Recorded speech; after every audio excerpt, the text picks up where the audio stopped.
नवरात्रे में जो पंचमी तिथि होती है, नवरात्रे की जो पंचमी तिथि है, उस पंचमी तिथि के दिन अशोक सुंदरी का जो स्थान होता है उसको समझिएगा थोड़ा सा। जैसे ये शिवलिंग है और ये जलाधारी है भगवान शंकर की। ये शिवलिंग, ये जलाधारी, और जलाधारी में जो जल बहता है उसमें बीच में जो मोटी सी लाइन रहती है वो अशोक सुंदरी होती है।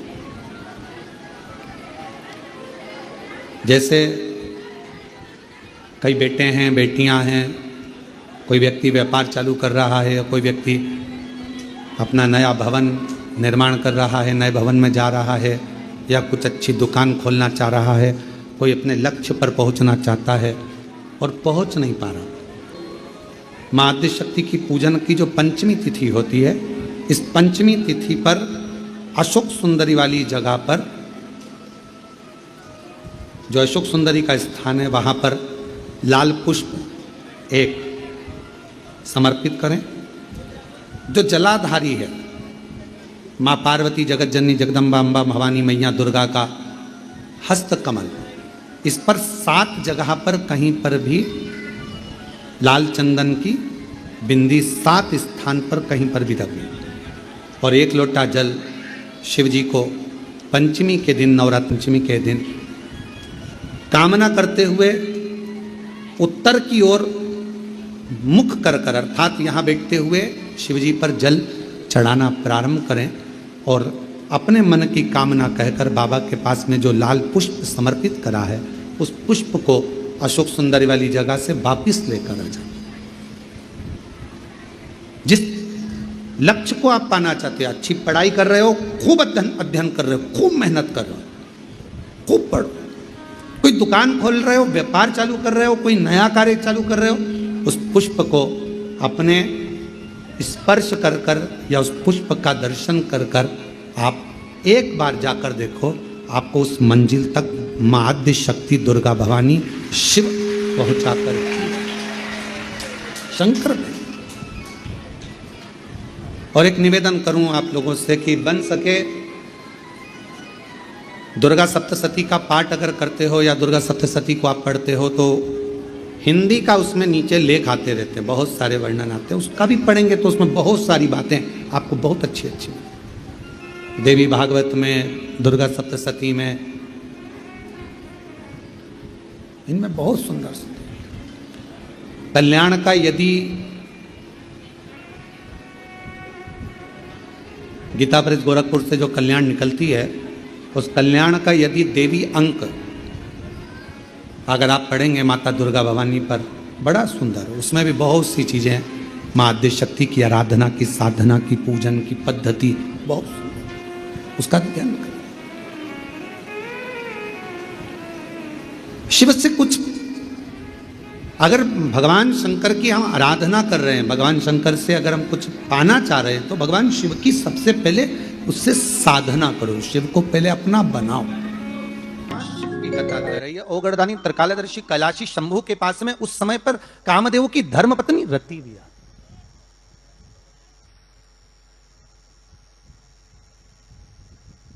जिसके नयनों में जल भरा हुआ।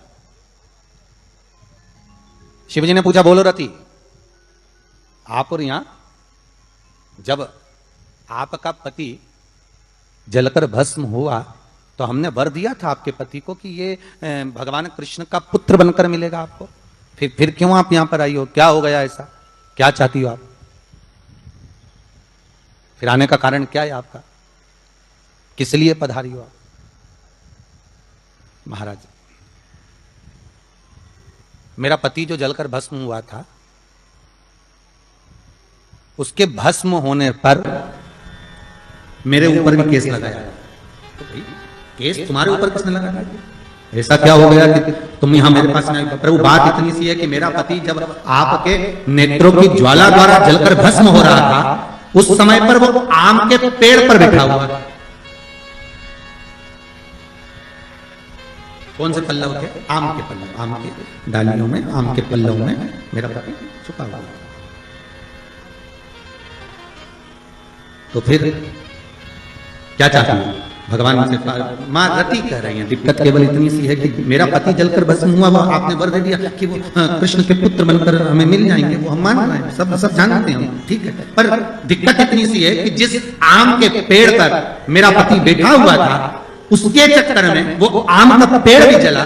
तो वो आम का पेड़ जो जला, उसने मुझसे कहा है कि पति का तो उद्धार हो गया, पर हमारा उद्धार कैसे? अब देखिए, कई लोग कहते हैं प्रश्न करने वाले पीछे नहीं हटते महाराज, बहुत प्रश्न करते हैं और प्रश्न कर पूछते हैं, गुरुजी ये कलश के ऊपर आम के पत्ते क्यों लगते हैं? उसका उत्तर है, ध्यान दीजिए। प्रश्न बहुत है तो उसके उत्तर भी बहुत है, बस उसको समझने वाला चाहिए। और आप लोगों को तो आज बहुत बहुत भगवान ने कृपा करी है, जो आप पहले दिन ही कलश स्थापना होती है और पहले दिन ही आपको ये ज्ञान हो जाए कि बच्चे पूछे कि कलश क्यों रखा जाता है, कलश के ऊपर आम के पत्ते क्यों लगाए जाते हैं, कलश के ऊपर नारियल क्यों रखा जाता है, कलश के ऊपर 9 बार मोली क्यों बांधी जाती है? मोली मतलब अच्छा नाड़ा, 9 बार क्यों लपेटा जाता है नारियल के ऊपर, कलश के ऊपर? जब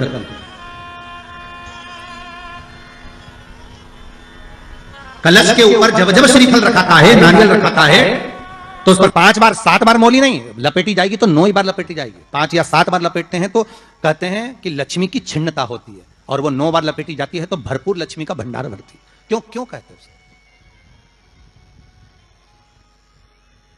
महाराज? आम के पल्लव। तो मैं केवल आपसे इतना सा निवेदन करना चाहती हूँ, आपसे केवल इतना कहना चाहती हूँ कि प्रभु मेरे मन का संशय मिटा दीजिए, और जो आम का वृक्ष मेरे पति के साथ जलकर भस्म हुआ है, उसकी विनती को आप स्वीकार कर लीजिए। आप उसके लिए भी कुछ कृपा कर दीजिए।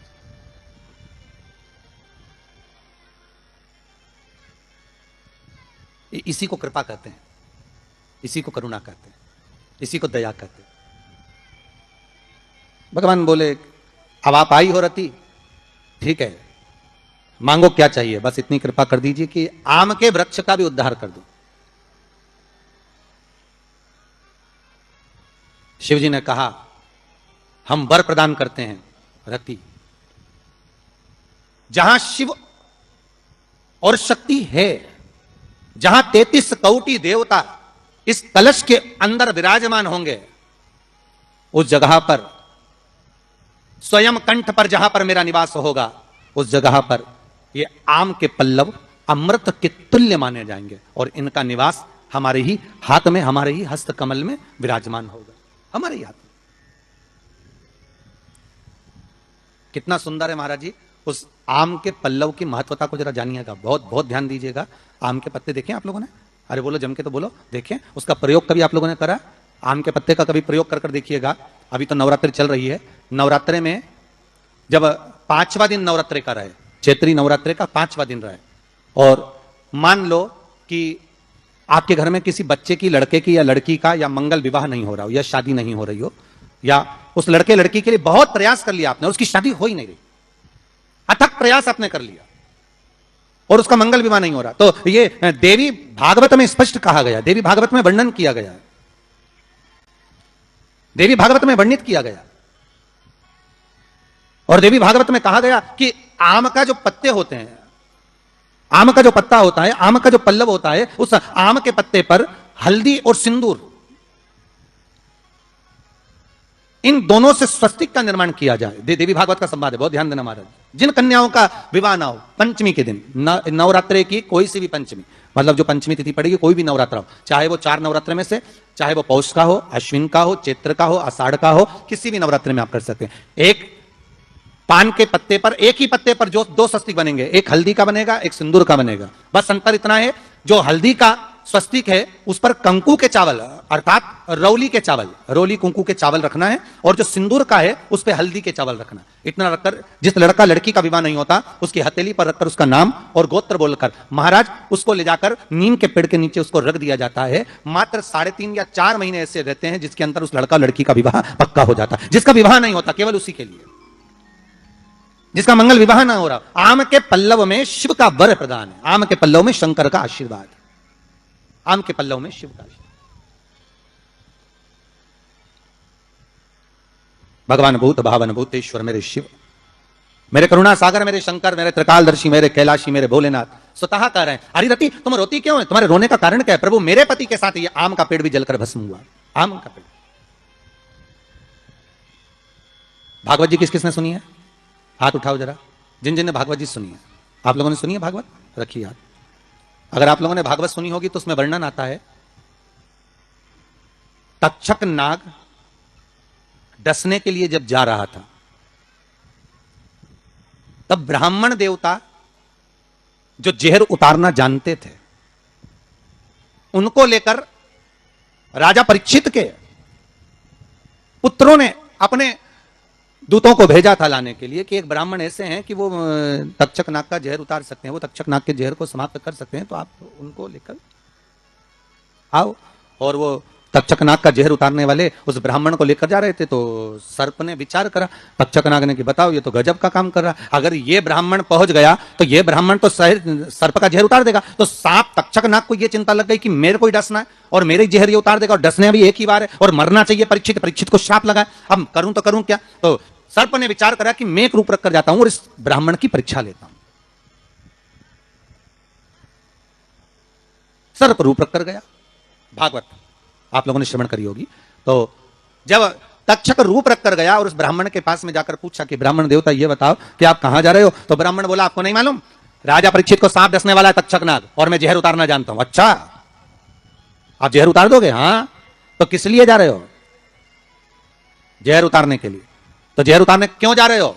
तो कहा राजा है राजा, जब राजा का जहर उतारेंगे तो मुद्रा भी कितनी मिलेगी, आपको मालूम नहीं है क्या? अच्छा, ब्राह्मण देवता इसलिए जा रहे हो? हाँ। पर उसको तो किसी संत ने श्राप दिया।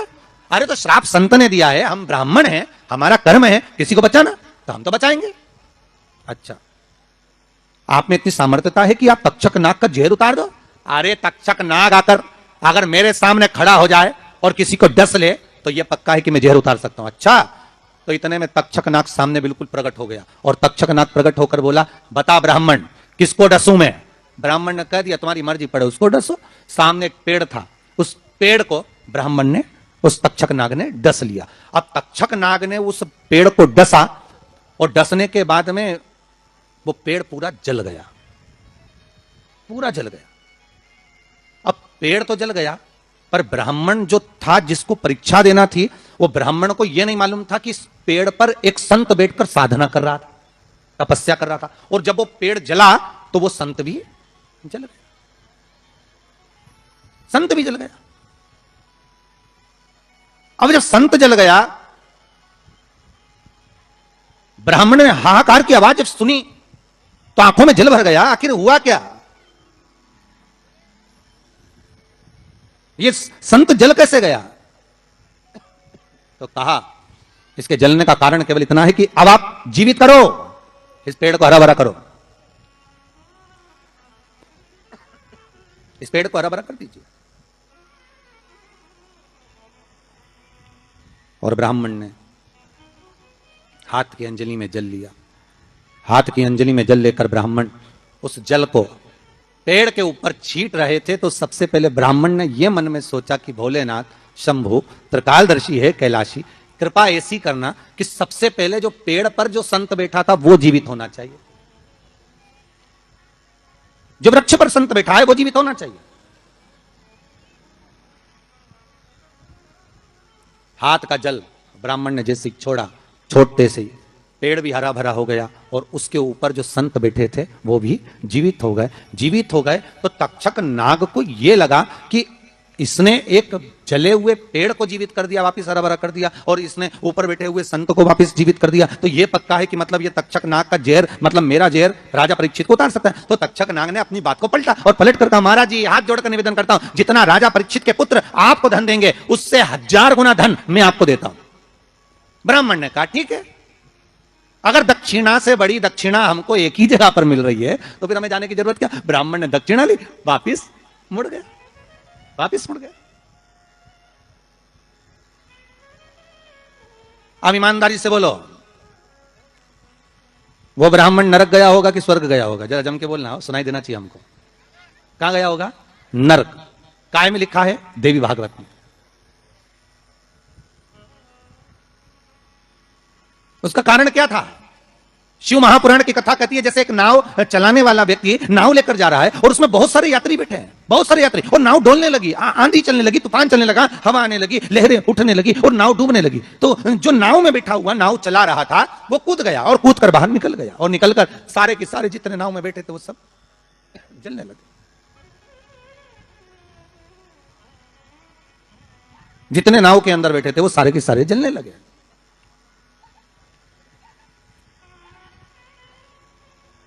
जब वो सारे के सारे पानी में डूबने लगे और पानी में नाव में जाकर सबकी सब जब डूब रहे हैं, सब मर गए, सारे के सारे जो नाव में बैठे थे, जो तैरना जानते थे वो बाहर निकल गए, बाकी के सब डूब गए।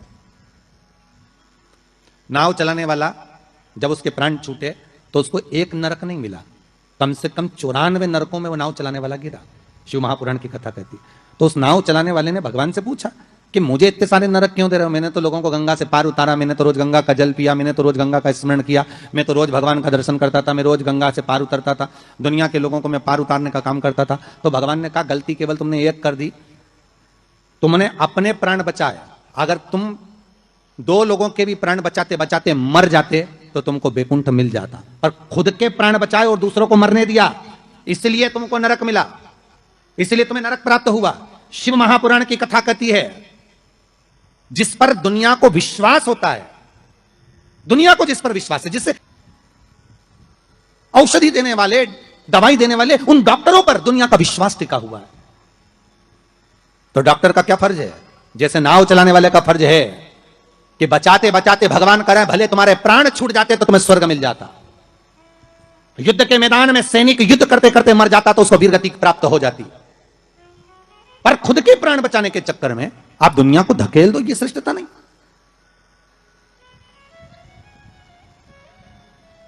ये इसमें श्रेष्ठता नहीं। जब तक उस शरीर में प्राण है, जब तक उस शरीर में श्वास है, डॉक्टर भी अपनी जान झोंक दे कि कैसे भी मुझे इसको बचाना है, चाहे कुछ भी हो जाए, इसके प्राण बचना चाहिए। फिर धन मूल नहीं है, फिर संपदा मूल नहीं, फिर सत्ता मूल नहीं है।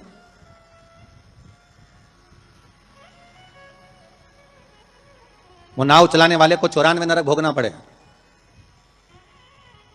जिस ब्राह्मण ने दक्षिणा ज्यादा लेकर राजा परीक्षित को नहीं बचाया, चले गए। जब भगवान ने विद्या दी है, भगवान ने ज्ञान दिया है, भगवान ने विवेक दिया है और तुमको उस लायक बनाया है कि आप 4 लोगों को पढ़ा सकते हो, आप 4 लोगों को आगे बढ़ा सकते हो, आप इसका सम्मान कर सकते हो, आप इसको अग्रण्यता प्रदान कर सकते हो, आप इसको विवेकता दे सकते हो, और आप उस विवेकता को ना देते हुए अगर आप अपने उस वैभव को छुपा रहे हो और उससे वंचित कर रहे हो दुनिया को, तो फिर भगवान छोड़ने वाला नहीं है, नरक भोगना।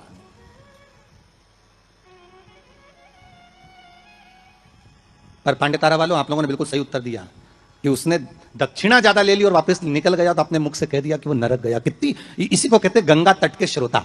गंगा तट के जो श्रोता होते हैं ना, बड़े आनंदमय होते, कथा जो सुनते हैं ना उसका भाव एक आनंदित था कि वो अपना लक्ष्य छोड़कर, अगर चाहता तो राजा परीक्षित को बचा सकता था, पर थोड़ी सी संपदा के चक्कर में, थोड़े से धन के चक्कर में वो ब्राह्मण भी थोड़ा सा लोभ आया और लोभ के चक्कर में अपने कर्म से वंचित हो गया।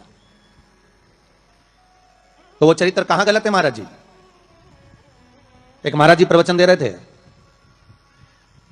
उस प्रवचन में एक गांव का व्यक्ति कथा सुनने बैठा था और खड़े होकर पूछ लिया, महाराज जी पाप के बाप का नाम क्या है?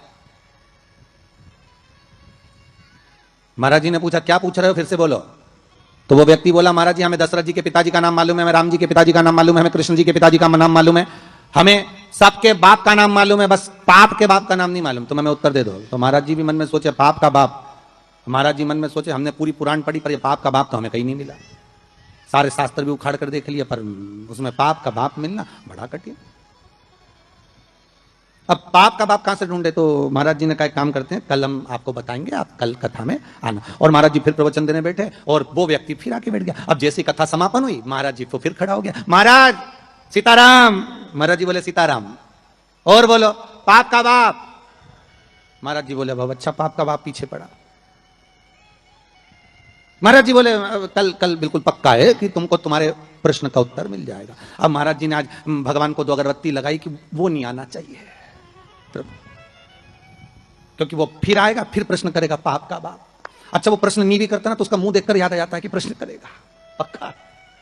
तो पंडित जी जब निकले ना प्रवचन के लिए तो उन्होंने भगवान को तो करती लगा, भगवान ये नहीं आना चाहिए। और पंडित जी जैसे ही बस कथा में आ रहे थे, प्रवचन देने आ रहे थे, वो रोड पे ही मिल गया। पंडित जी मन में सोचे प्रवचन दूं कि ना दूं, बड़ा टेंशन है। अब प्रवचन दे कि ना दे, यही सोचे।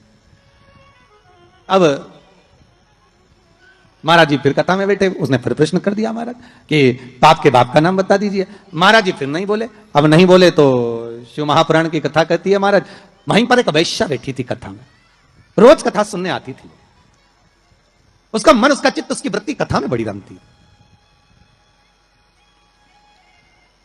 जिसके मन में शिव महापुराण की कथा समा गई ना, तो वो प्रयास करता है कि कुछ भी कर कर जहां कथा हो रही है ना, भले 40 किलोमीटर है, 50 किलोमीटर है, 100 किलोमीटर है, पर एक बार तो मैं चली जाऊं। जिसके मन में शंकर आ गया ना, तो वो छोड़ नहीं सकता।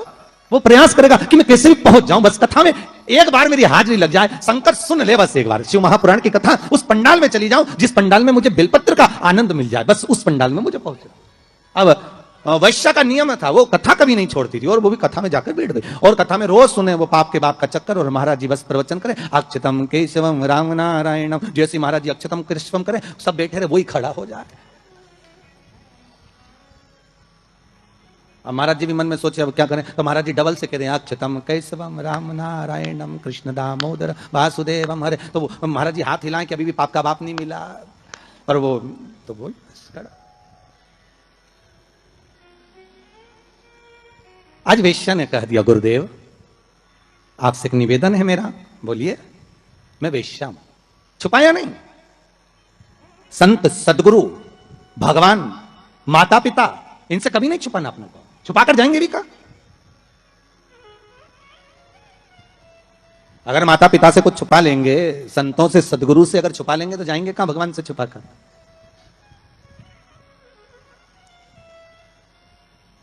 वैश्या कहती है मैं वैश्या हूं।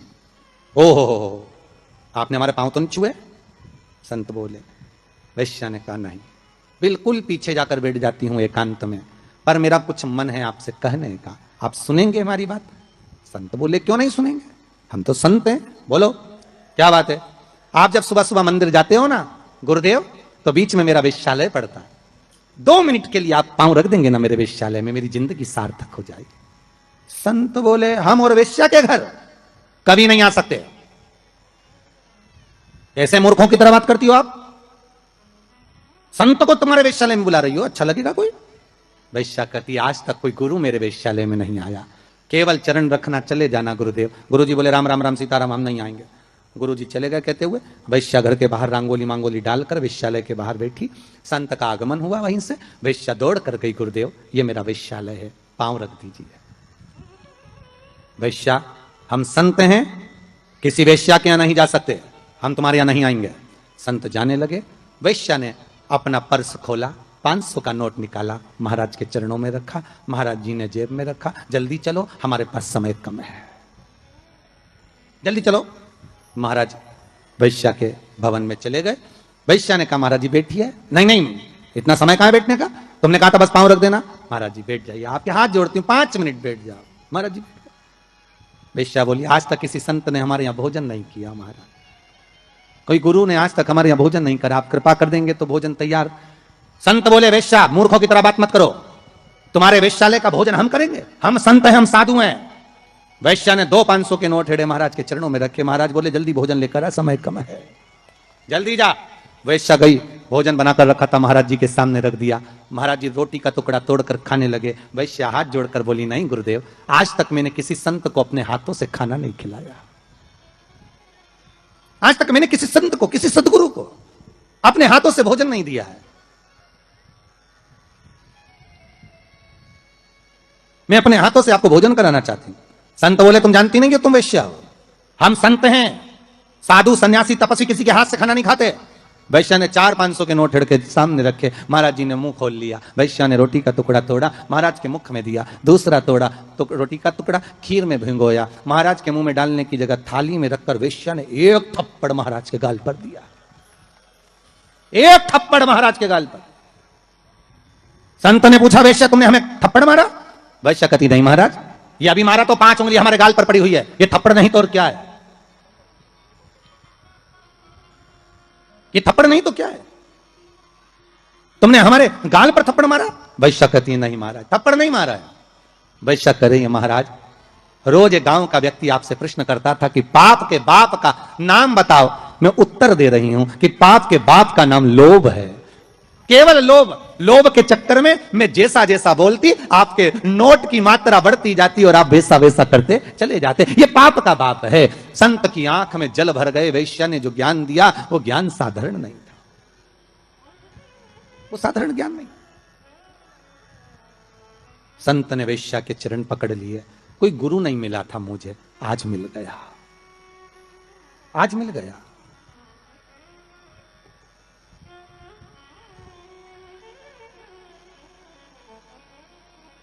पाप का तो वो जो ब्राह्मण था उसने एक गलती कर दी। परीक्षित को अगर बचाता भले 5 मुद्रा मिलती, पर मिलती ना, मिलती मुद्रा। पर उस ब्राह्मण ने एक गलती कर दी कि वो परीक्षित को बचाने की जगह ज्यादा मुद्रा लेकर वापिस मुड़ गया। वापिस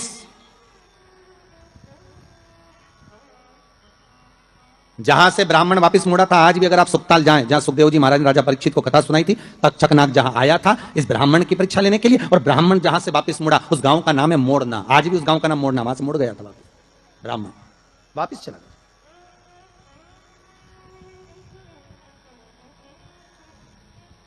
जरा सा लोभ बस वहां भरमा दिया। शिव महापुराण की कथा कहती है, आम के पल्लव में जो छुपा था कामदेव, जब भस्म हुए, वो आम के पल्लव ने मां रति से प्रार्थना करी और रति ने उस आम के पल्लव का उद्धार कर दिया। संसार सागर में अगर हमारा जन्म हुआ है, मनुष्य की अगर देह मिली है, मानव का जी शरीर मिला है, मानव की अगर योनि मिली है, 84 लाख योनियों में सर्वश्रेष्ठ है मानव का शरीर, जिसको पाने के लिए देवता भी तरसते हैं। हाथ जोड़कर देवता भी भगवान से कहते हैं हमें मनुष्य बनना, हमें मानव बनना। देवताओं को भी ये योनि नहीं प्राप्त होती। क्यों? क्योंकि बैकुंठ का भोग केवल भोग है, केवल भोग। अगर मरने के बाद बैकुंठ चले भी जाओगे तो वहां चांदी की थाली में, सोने की थाली में भोजन मिलेगा, डनलप का गद्दा मिलेगा, एसी का रूम मिलेगा, बढ़िया खाने के लिए सब कुछ मिलेगा, आराम से फ्रिज, कूलर, वॉशिंग मशीन सब मिलेगा। एसी में आप आराम से सो, डनलप के गद्दे पर सो। पर बैकुंठ में केवल भोग भोगने की वस्तुएं मिलेंगी। पर बैकुंठ में भगवान का भजन मिलेगा क्या? जम के बोलिए, नहीं मिलेगा। बैकुंठ में गंगा का स्नान मिलेगा क्या? नहीं मिलेगा। बैकुंठ में शिव महापुराण की कथा मिलेगी क्या? नहीं मिलेगी। बैकुंठ में दान करने का मौका मिलेगा क्या? नहीं मिलेगा। बैकुंठ में भजन करने का मौका मिलेगा? नहीं मिलेगा। बैकुंठ में ना तो भजन मिलेगा, ना कीर्तन मिलेगा, ना नाम जाप मिलेगा, ना गंगा का स्नान मिलेगा। बैकुंठ में ना तीर्थ मिलेगा। बैकुंठ में अगर मिलेगा तो एक एसी का रूम मिलेगा, डनलप का गद्दा मिलेगा, सोने की थाली में भोजन मिलेगा, 2-4 दासियां तुम्हारा पंखा झेलेगी, पांव दबाने वाले मिलेंगे, इससे ज्यादा कुछ नहीं मिलेगा। बैकुंठ में लोग कहते हैं भगवान विष्णु मिलेंगे क्या? तो भगवान विष्णु से किसी ने पूछा तुम बैकुंठ में रहते हो? भगवान विष्णु कहने लगे मुझे तो फुर्सत ही नहीं, जहां कथा होती मैं तो वहां चले जाता। जब बैकुंठ अधिपति कथा सुनने के लिए पितरों के धाम में जाते हैं, कथा सुनने के लिए पांडतारा आ जाते हैं, कथा सुनने के लिए गंगा के घाट चले जाते हैं, तो भगवान कह रहे हैं बैकुंठ में फिर मनुष्य क्यों चाहता है बैकुंठ जाने के लिए? लक्ष्मी जी से पूछा तुम रहती हो क्या बैकुंठ में? लक्ष्मी जी बोली मैं जहां नारायण मां में, मैं क्या करूं बैकुंठ में? तो फिर बैकुंठ में क्या है? तो लक्ष्मी जी बोली 3 स्टार होटल, 5 स्टार होटल, आराम से रहो, खाओ पियो, मौज करो, और जब तुम्हारा पुण्य खत्म हो जाए, जैसे ही पुण्य खत्म वैसे ही धक्का मार के फेंक दिया। जैसे जब तक जेब में पैसा है तो होटल के अच्छे से अच्छे रूम में, खूब कुंभ के मेले में होटल बुक करो, खूब इलाहाबाद में, प्रयागराज में खूब प्रेम से रहो। और जब जेब में पैसा खत्म तो होटल वाला भी कहेगा निकलो, बाहर निकलो। तो होटल वाले से क्योंकि हमने 1 महीने का पैसा दिया था, 2 दिन तो ज्यादा रहने दे, 2 दिन क्या 24 घंटा ज्यादा नहीं रहने देगा। पैसा खत्म तो निकल कर बाहर जाओ, पैसा हो जमा करो, फिर रूम में रहो। उसी तरह बैकुंठ में जितना पुण्य है उसके बल पे रह लो। जैसे ही पुण्य समाप्त, चलो पांडे तारा, वापिस पहुंच जाओ प्रतापगढ़। फिर कहोगे तुम जानते नहीं हो, हमने सियोर वाला महाराज के मुंह से शिव महापुराण की कथा सुनी तो बहुत बड़ा पुण्य कमाया। तो भगवान विष्णु बोले पुण्य तो कमाया पर खत्म भी तो हो गया, वापिस जा नीचे बैटरी चार्ज करके आ, वापिस जा, फिर कथा सुन। बड़ी मुश्किल से मिलता है ये मनुष्य का, मिलेगा। बैकुंठ चाहोगे तो मिल जाएगा, पर भोग करने के लिए मिलेगा। उसमें केवल आप भगवत भजन नहीं कर सकते, आप उसमें दान नहीं कर सकते। बैकुंठ में कोई तुम्हारे सामने हाथ फैलाकर भिक्षा मांगने नहीं आएगा। कोई बैकुंठ में तुमसे ये नहीं कहेगा कि तुम गौ माता के लिए दान दो, या तुमसे ये नहीं कहेगा कि वृद्धाश्रम के लिए दान दो, या तुमसे कोई ये नहीं कहेगा कि मंदिर निर्माण के लिए दान दो। बैकुंठ में तो तुम केवल भोग भोगोगे, और उसके बल पर भोगोगे जो तुमने दान करा, जो पुण्य करा, जो सत्कर्म करा। केवल एक मनुष्य की देह मिली है जिसमें हम दान भी करते हैं, हम भजन भी करते हैं, हम पुण्य भी करते हैं, हम सत्कर्म भी करते हैं, हम नाम जाप भी करते हैं। यह केवल एक मनुष्य की देह है, केवल एक मानव का शरीर।